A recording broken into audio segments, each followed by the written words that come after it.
के तपाईलाई थाहा छ नेपालका अन्तिम राजा 2 पटक राजा भएका थिए।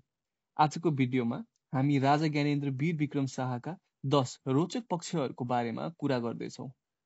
राजा ज्ञानेन्द्र पहिलो पटक 1950 मा 30 वर्षको उमेरमा स्थायी रूपमा राजा बनेका थिए, जब उनका बुवा राजा महेन्द्र भारत गएका थिए।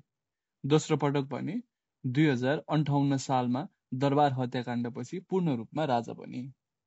नेपालका अन्तिम राजा ज्ञानेन्द्र नेपालका अन्तिम संवैधानिक राजा हुन्। 2065 सालमा राज संस्था अन्त्य भई नेपालमा गणतन्त्र घोषणा भयो।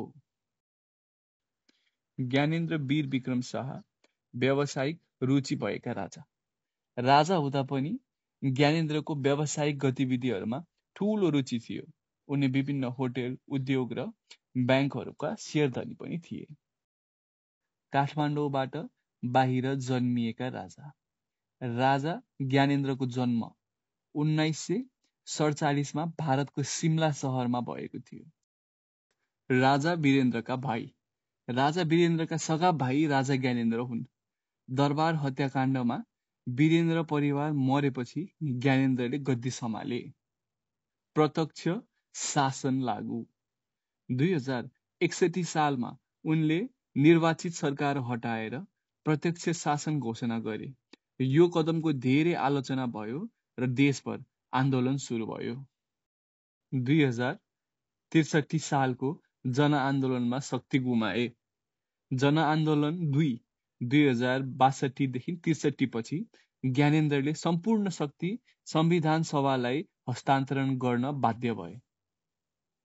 श्रीपेज फिर्ता गर्नु पर्यो।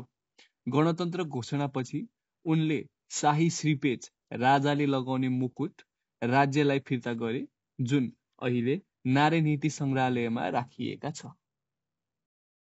नारायण हिटी दरबार छोडेका राजा।